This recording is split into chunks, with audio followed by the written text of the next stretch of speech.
Okay, well, good evening, everyone. Thanks for being here. Thanks for spending a Friday night with us here at the Virgin Evangelical Presbyterian Church. My name is Alden Snell. I'm the organist here. And Alberta and we started talking about this maybe 2 years ago. It took a while to sort of get everything together. Our organ, if you don't know, just went through a pretty, just about top-to-bottom renovation. And part of what we'll do tonight is I'll show you some of what was done on that front. I have a couple little Q&A times built in over the course of the hour. You're not going to throw me off if you just ask a question in the little breaks. That won't throw me off at all.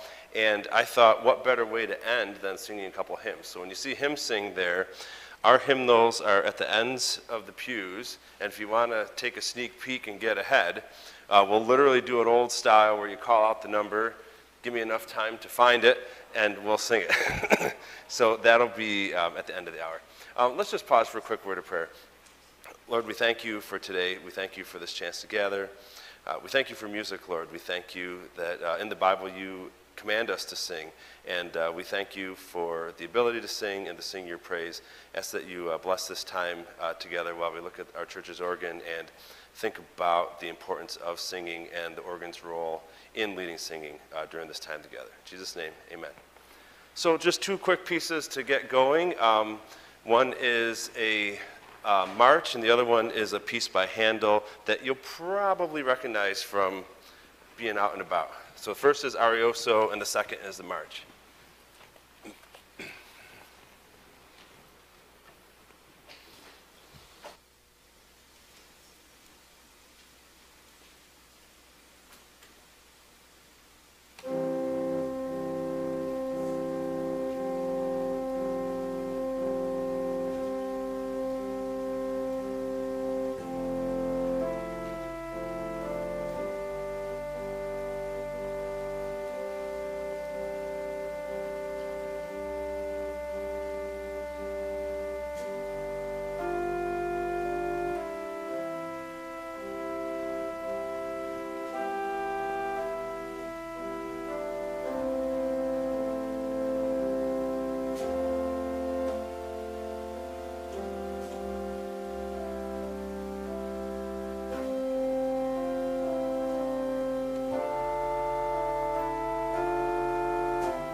So like I said, part of this original conversation with Alberta for inviting you folks here tonight is the organ just went through a renovation. The instrument was built actually in 1901 in Buffalo. It was installed here in 1907. The picture on the cover of the program is from that 1907 centennial. This stained glass window wasn't here. That was in the 1980s when that stained glass window was installed. There's a, you know, like when you go to Wegmans and you buy those big balloons for a party, there's a big 100 right across there from 1907. So the 100th anniversary of the church, 1907, the organ was installed. It went through some revoicing in the 1960s. In the 1980s, it was cleaned, sort of regular maintenance. There was a bunch of men of the church actually who helped. All the red felt, all the felts, all the connections, I'll show you some pictures in a minute. Men of the church actually did all that work. It saved money and everybody had a real investment in it. This most recent work last year was just simply 100 plus years of wear and tear. So the three things that they did were they took every pipe out, it got cleaned top to bottom, vacuumed the whole 9 yards. Keyboards were reset, and most importantly, the air was restored. The bellows, the air system, had literally rotted just from old age. So new bellows. So just a couple of pictures, because I think you want to hear the organ instead of me. But anyway, just a couple. Everything on this floor is mechanical. The only thing electric all up here is the blower. So there's a blower in the basement. That's electric. In 1907, there were people in the basement pumping the bellows, okay? So that's the only thing electric. 1925, a blower was installed. The blower is still down there. That blower was built to last, and it's still down there blowing the air. I want you to just think of everything as perpendiculars. I don't know how spatial your thinking is, but everything along the pipes, that's this way in the instrument. So that way is the row of pipes. And then every key pulls a lever. So the tracker, it's Latin for trahere, everything pulls. Let me jump ahead. Okay, this is there, okay? That's behind my music shelf. So you press a key, it pulls, and you can see it pulls down, and then it pulls across. So that comes out, that comes towards me, and that opens a valve, and that lets the air through. So that's the, I don't know how mechanically minded you are, whether that's simple or complicated. That's all it is. You push a key, a bunch of levers get pulled, air goes through a pipe, and we get sound. So when you've heard the expression pulling out all the stops, right?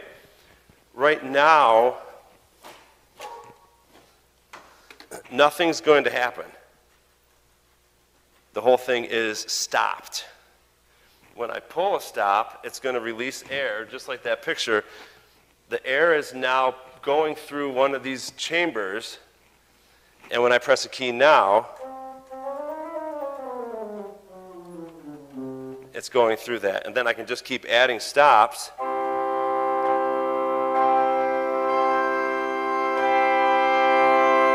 So if I want to pull out all the stops, I get something like this.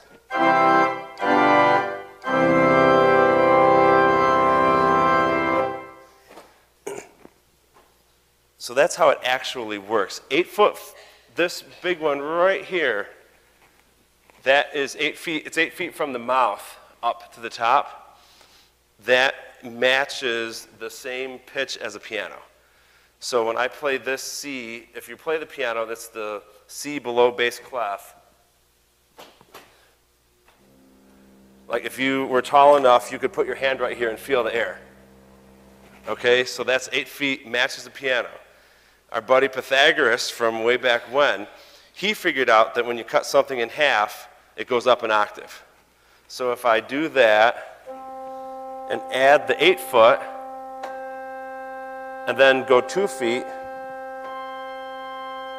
that's how I build the sound on the instrument. So I can do 8 foot, which will sound like the piano aurally, 4 foot goes up an octave, 2 foot goes up another octave. So I can have what's called a principal choir. It's called a choir because I can do all three. On the upper manual, I have a flute choir of the same thing.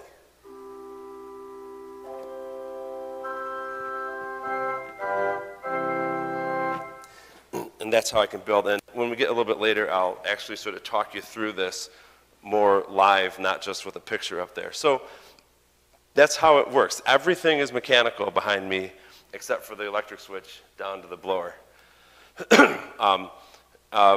That just shows you, again, you can see there's a blower. In this case, it's in the basement. It comes up, keys, pulls levers, air, pipe, and out comes the sound. Showed you this picture. If you do play the piano, the action is no different than a piano, right? So if you look in under your piano keys, let's see, my son showed me how to use the laser. There it is. It's no different than a piano key. It's all weighted in that regards, okay? Those are the pedals, same thing. Pedal board is connected, and the pedal pipes are all the way on that back wall. So it's just the same action, it's just a much longer lever, because that lever goes all the way to the back wall. Those are the stops.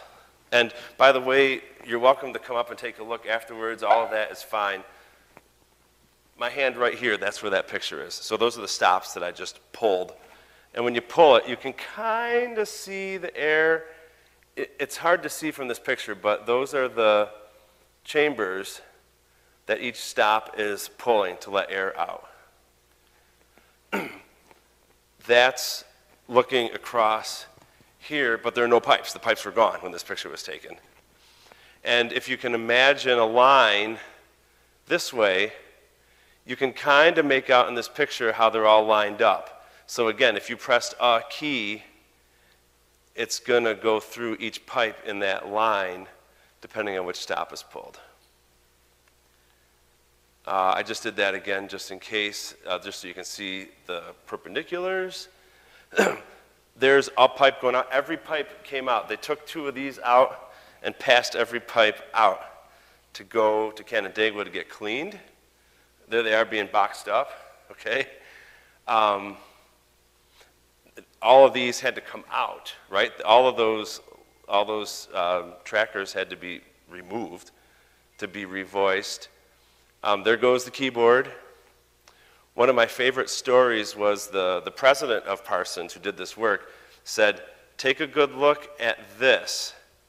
Nobody wants to see it for another 100 years.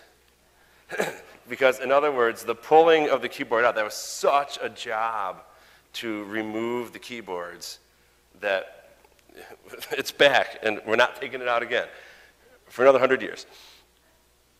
And then I just did this. It's hard to make out, but there's a little bar there. Again, one of the major jobs was resetting the keyboards, and so these bars were placed there just to make sure everything was even when they reattached all the trackers.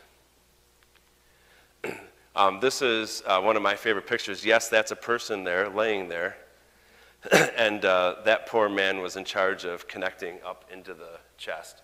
I don't think I would physically fit in that space, but he did, and we thank him for that. Okay. Last thing, and then we'll do some playing again. These are flutes, if you'll recall. I mean, the flute, we're used to the metal flute we see in today's band and orchestra. Flutes were originally wood. So most of the flute pipes up there are actually wood. And so those are some flute pipes.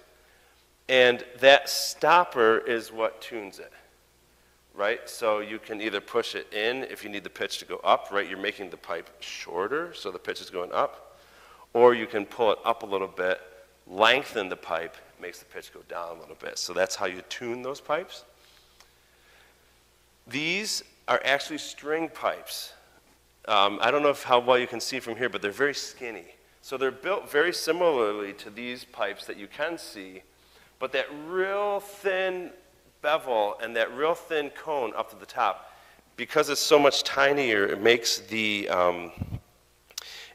sound, come on brain words, there's not as much room for the air to vibrate, and therefore it gives it that lighter, sort of airier string timbre. Versus, I mean, again, you can see how big this pipe is. That's plenty of room for the air to bounce around literally and give that nice full sound. So those are strings, and That's a reed. That's an oboe. So if you can think of an oboe or a bassoon with the double reed, that's what this is. So that reed vibrates in the foot of the pipe, and this is the oboe stop. And it gets kind of bassoony when it gets down in there. But that's the reed stop. So on that front, I want to go back to the strings and play just a couple of short, softer pieces. And I'm going to keep this on. If I start humming or something, then mute me, okay? But I'm going to keep this on and actually just sort of talk between the pieces from here, okay? So the next piece is just a really nice piece called Prayer by Guillemot, who is a French composer, mostly 19th century. One second.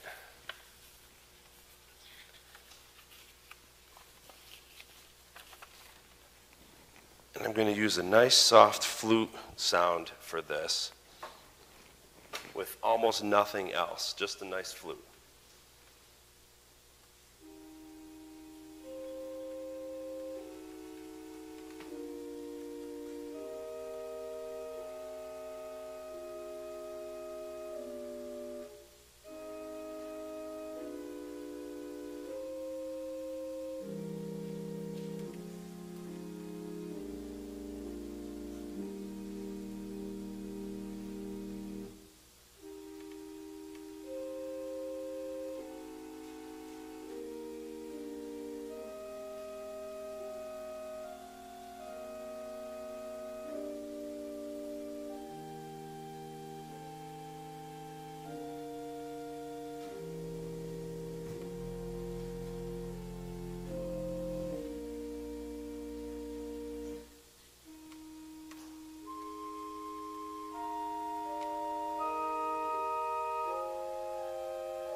So this piece, Prayer, I think rather appropriately titled, right? It can just lets it go and go. And what I did, and every organ's different, but I took that 8/4/2 idea that I told you about, just started with nothing but that, just one little stop. And then what I did is I got down a little bit, I just added more.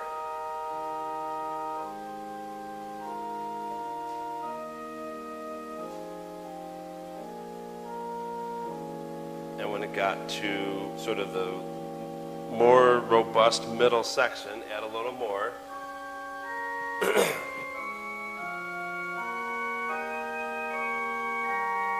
And I can use the pedal down here, lets it get louder.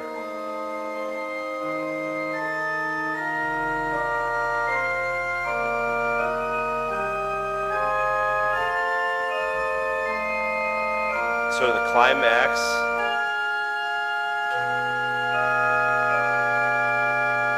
I'm going to use the pedal to soften. And now I'm going to drop a stop.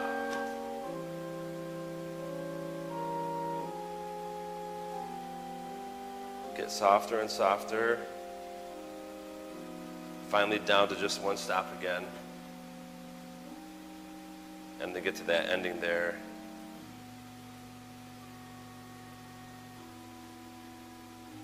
And an organ trick, if the if the bridesmaids are moving too slow or the bride's moving too slow, we just hang on to these chords for a while and no one knows the difference. You know, then you look back and come on, anytime now. And still you're not bothered, I'm just playing a 5 chord here, everything's fine, where's the bride?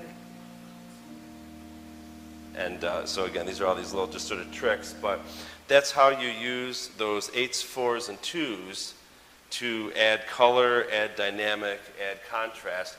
I think that piece is pretty gorgeous all by its lonesome with just the 8-foot. I think I could have played it with no registration changes, and I still would have enjoyed playing it, but just to add some interest, that's how I use these stops. So now I'm going to go over to that string stop, which all by its lonesome is not very powerful. It's it really just by itself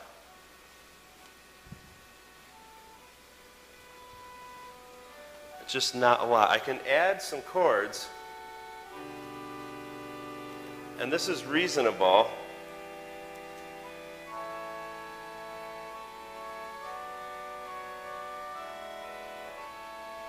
Even better yet is if I add a flute, so I can do a flute and a string together.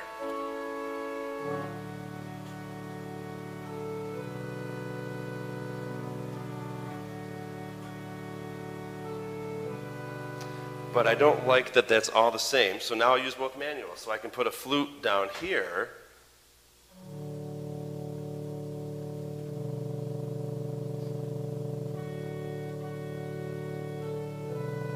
Again, it's all about contrast, because I could do this and find it acceptable.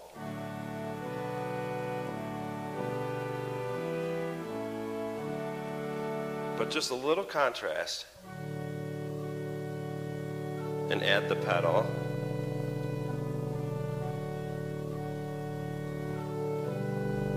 And then something they fixed with the renovation is there is a tremolo. And so this tremolo literally, it's a little flapper, and it's going to give the air the sound of a vibrato or a tremolo. And you can maybe even hear that. And it gives it this effect.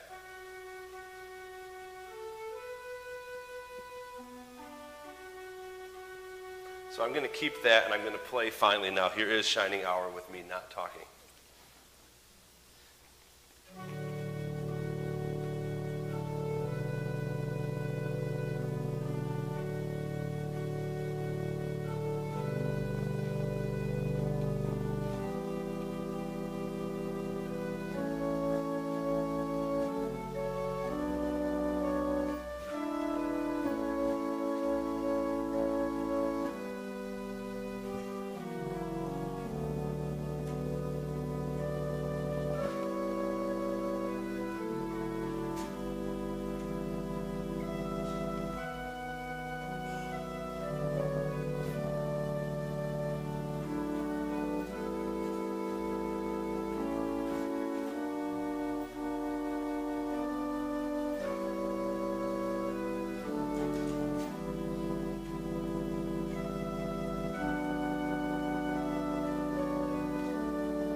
just sort of goes, and I can repeat it, I can change the voicings, can use the tremolo, I could turn the tremolo off, and it's just lovely, these lovely slow pieces that just sort of fill the space and keep it sort of calm, so to say. I wanted to take a quick pause there and see if there were any questions, if I went too fast through the pictures or anything, or I can keep going.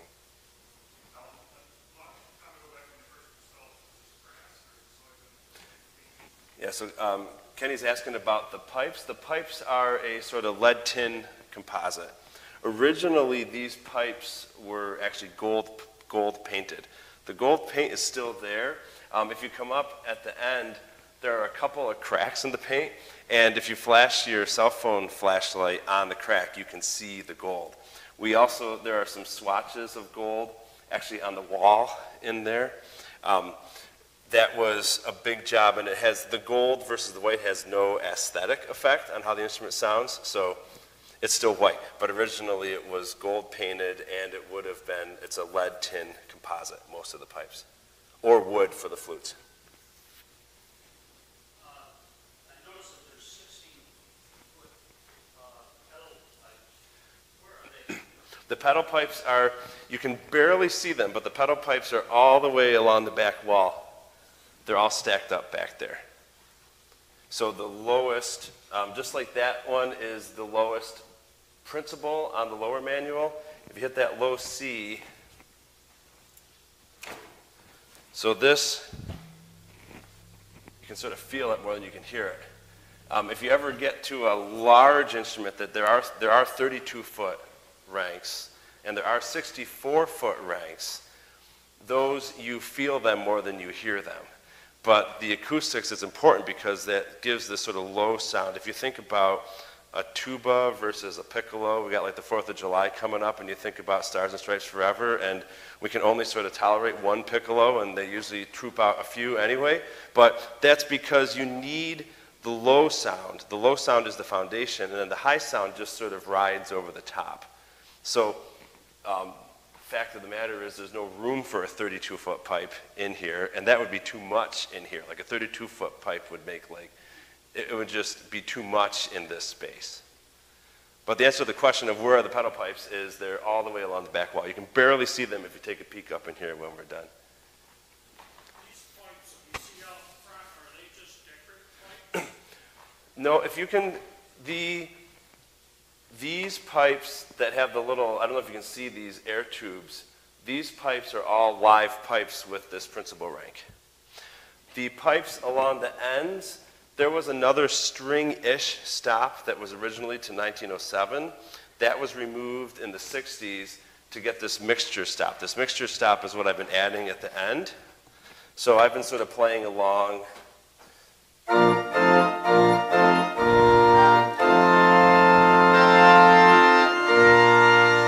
That mixture, again, that sort of piccolo idea, the mixture adds a whole bunch of more overtones up on top of the sound to give it that really bright, full sound.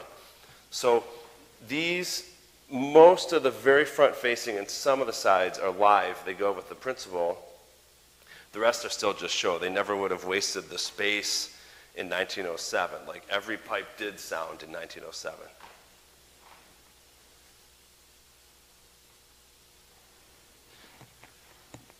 I don't remember what I said I was doing next. It's the danger of me doing this on Friday night. Let's see. I'm going to do a hymn demonstration. That's what I'm going to do next. So I don't know how many of you know Jesu meine Freude. It's just a gorgeous old tune. If you want to follow along in the hymnal, it's 623. And again, the idea here is I have this sort of palette of sounds at my disposal.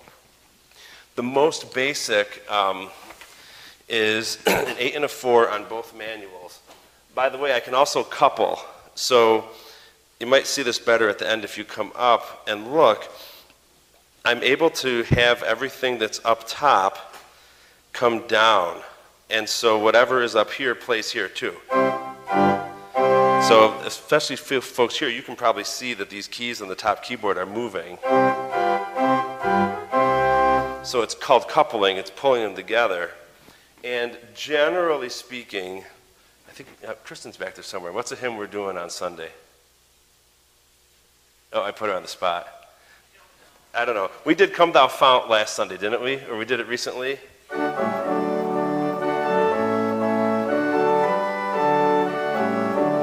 So that's what an organist would call the jeu de fond, which is French for the playing, jeu, fond, foundation. So anytime I'm going to start playing on a hymn on a Sunday morning, I'm going to start with an 8 and a 4, 8 and a 4, plus the pedal.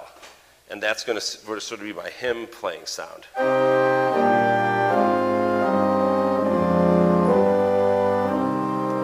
But again, I want to back you all the way back up. If I wanted to do this as a prelude, I can do all sorts of tricks with these flutes up here.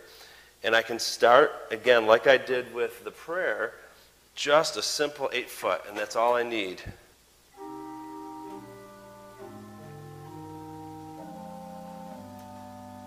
So I might be doing this literally as a prelude.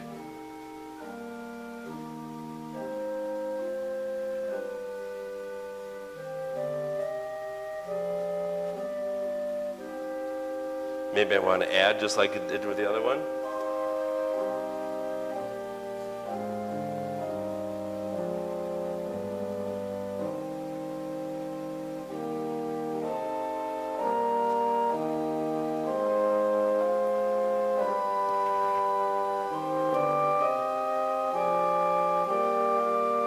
Sorry about that, but I wanted you to hear that oboe.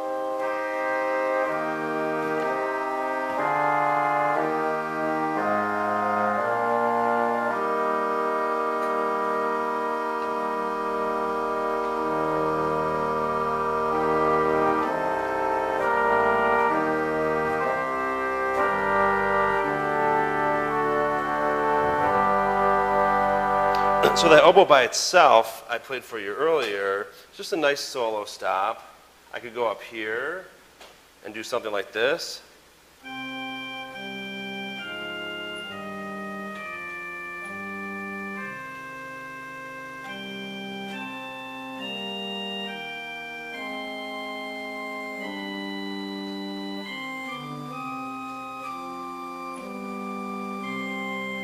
Maybe do a duet now.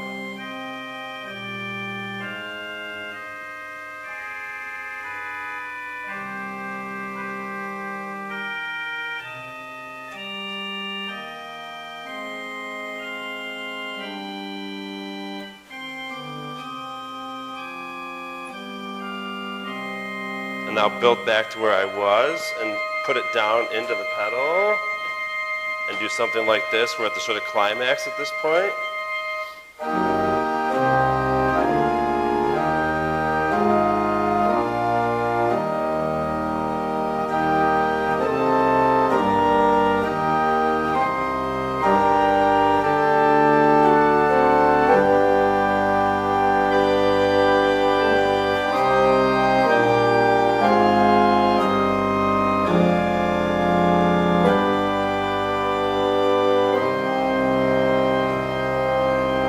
Just check out the difference with the oboe on.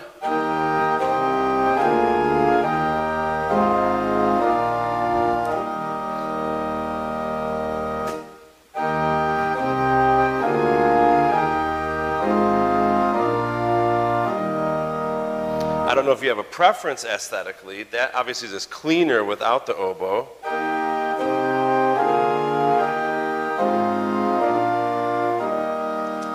But like, look at verse 2. Sin and hell and conflict fell. Like, there's conflict in the verse, so I might want some conflict vis-a-vis this oboe sound.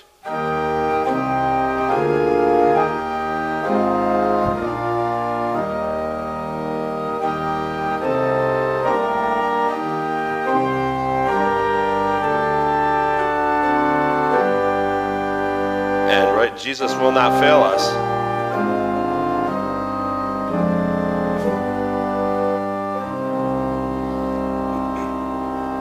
The only thing I can do if I don't want that grit of the oboe, I'm just going to add some twos. So where was I?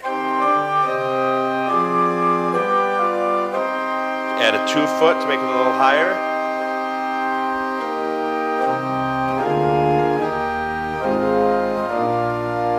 The 2 foot down here is stronger.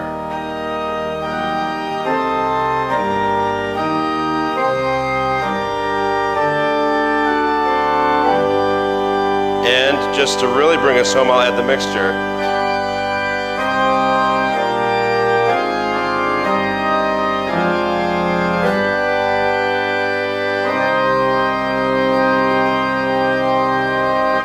The only time I will use the mixture to start a hymn is on Easter Sunday.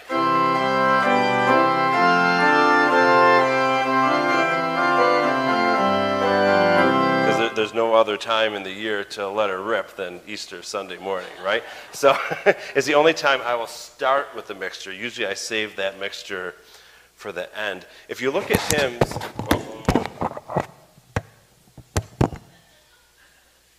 fired. If you look at hymns and you pay attention to the way the verses lay out, earlier, when I first started to really pay attention to this, I would just sort of play loud on the last verse, like last verse, oh, let's go. But I started to realize that usually the phrase near the end of the penultimate verse usually is really getting to the meat. And then that last verse is a little more celebratory. So like I pointed out in Jesus Priceless Treasure, the sort of real climax here is this idea God dispels our fear, sin and hell and conflict fell, with their heaviest storms assail us. But wait, Jesus will not fail us. So that's the real meat of this, is at the end of that penultimate verse. And then the third verse can get that sort of full, let's go congregation, I'll see you at the end kind of thing, right?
That's just a little, little flavor of what I'm trying to think about while I'm doing the hymns. So I think, let me look at the clock. Let me play Finlandia for you, and then let's sing some hymns, and I'll finish up with that Bach piece at the end. So if you don't know Finlandia, we often sing it to Be Still My Soul, the Lord is on your side. That tune, believe it or not, Sibelius had no interest in this being sung. He wrote it as an orchestral piece, and he was actually quite irritated when people started putting words to it and singing along. He's like, no, I wrote this for an orchestra. And they're like, well, sorry. And then, of course, he started making money because they started selling arrangements with words, and then Sibelius got a little happier because composers have to make money. But when he wrote this piece, no interest in singing, and yet we all in the States tend to know it as something that we sing. As soon as I find it, here we go.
So I'm thinking we might just do the verse 1 thing just to get as many in as we can. So I just need you to give me the number.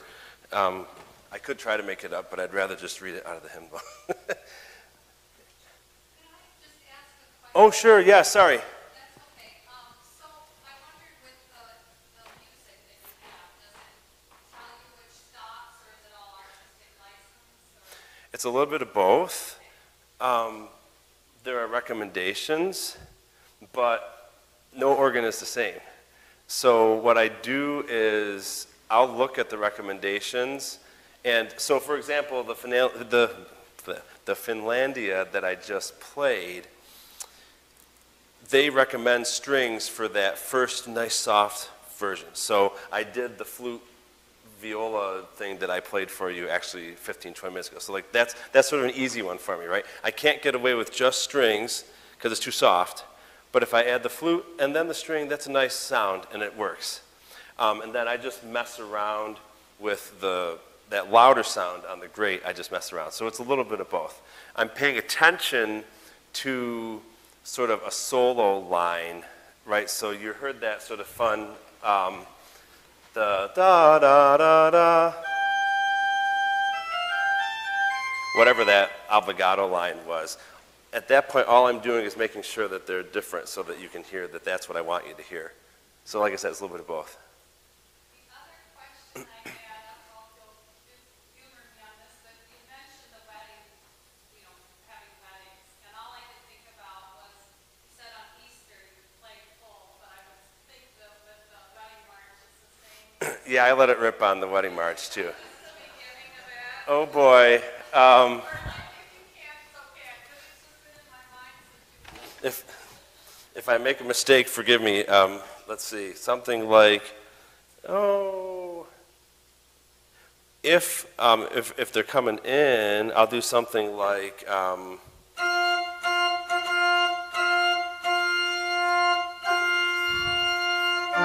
I'm in the wrong key.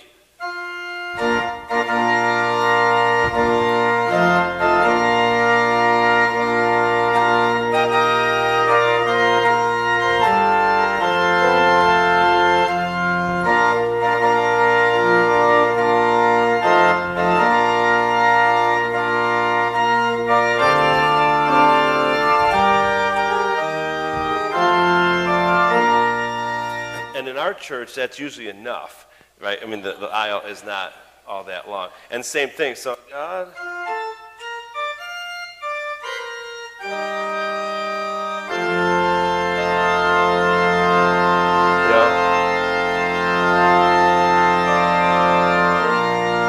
I can hang on for a really long time. And again, nobody cares because they're looking at the bride anyway. At least I hope they are. Yeah. Anybody got some hymns they want me to? I found one that we're doing on Sunday, 562, Feed Out My Vision. 562, all right. I can grab a few while I'm here. I didn't hear what she said. 45. Okay, we'll do 45, but let's let these folks call some first. 368, Okay, 368. We can probably sneak one more in. We're a week from the longest day of the year, so we're good. Sorry, Alberta, tell me the number one more time. 368? One more, or we'll do my daughter's 45. Yeah. 342.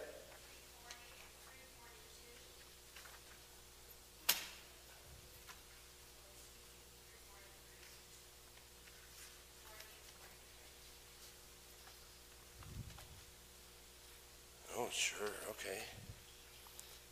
Okay, 340 and 343. Can't go wrong with those. Rock of Ages is good too, though. Is that good? Okay, so I have no idea what order they're in anymore, but I'll tell you what order they're in once they get up here. Okay, I've got He Lives first. So 368, He Lives, and like I said, I think we'll just do one verse. which is kind of anathema to how we do hymns around here, but we're going to just do it anyway. Oh, please. All right, so 368, he lives. We'll do verse 1, okay? Let's see.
I've got 562 next, Be Thou My Vision. Okay. I couldn't help it. I went all the way to the 2s, right? I was telling you, I usually start with 8s and 4s. You got me excited. I went to the 2s. So we're going to back off just back to that 8 and 4 for this. This is a great tune, of course.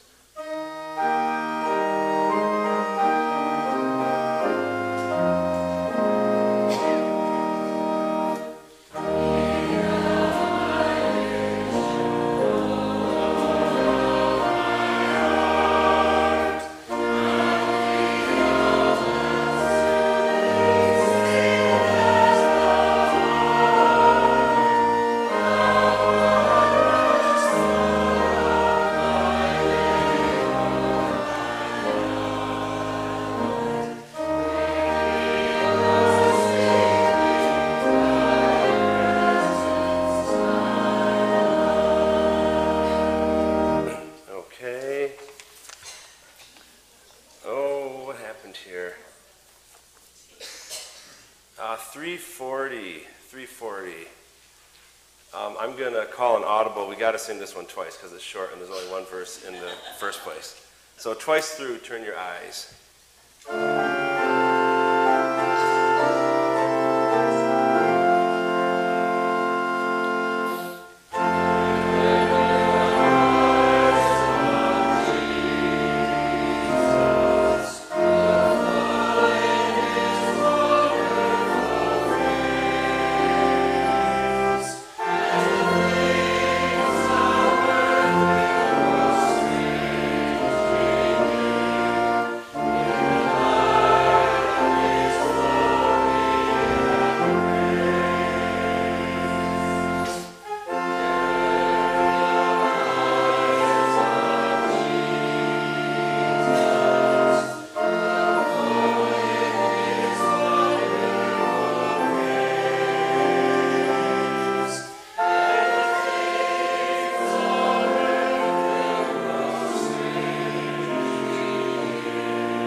Also gave me a chance to show you a little dynamic contrast there.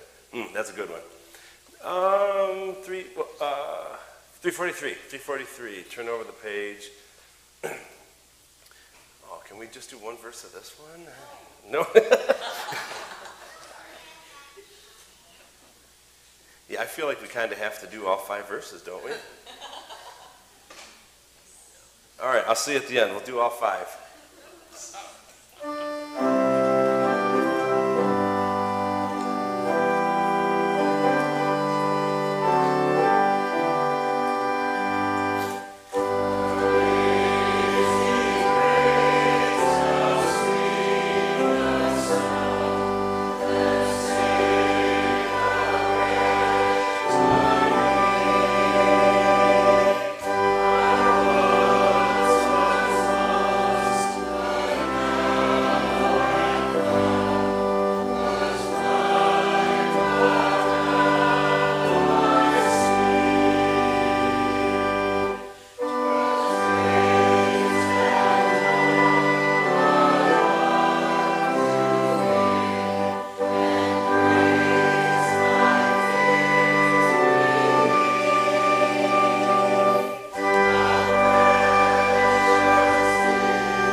If somebody called another one, I'm sorry, I've made a total mess of this.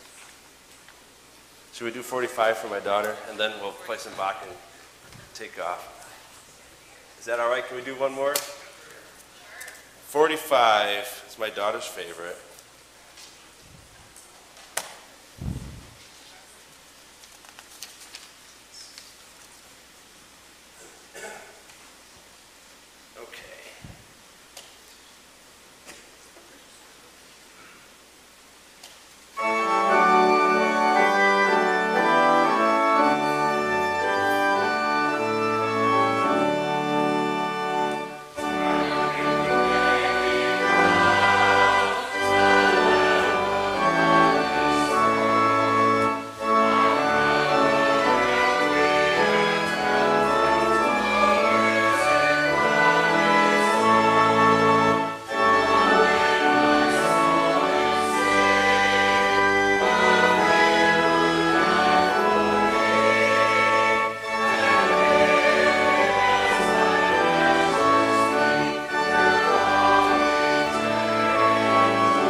Just this one little Bach piece. It's short, it's just a little prelude. Again, it's just sort of a fun, shows off the sound that the instrument produces now. I'm happy to stick around, answer questions, poke around in here, turn the flashlight on, any of that. But again, I'm just really appreciative of you all coming out and spending a Friday night. Thanks to Alberta for the idea and the invitation and to make it all work. So thanks for coming. Here's a little Bach because you got to play Bach on the organ. And I'm happy to stick around afterwards as long as you'd like. I might like to get to the ice cream place by 9:30. That's the only, I might just sneak out to get to the ice cream place. Okay, anyway, a little bit of Bach.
Oh, whoa, hey. In North Carolina, and love to have you join us.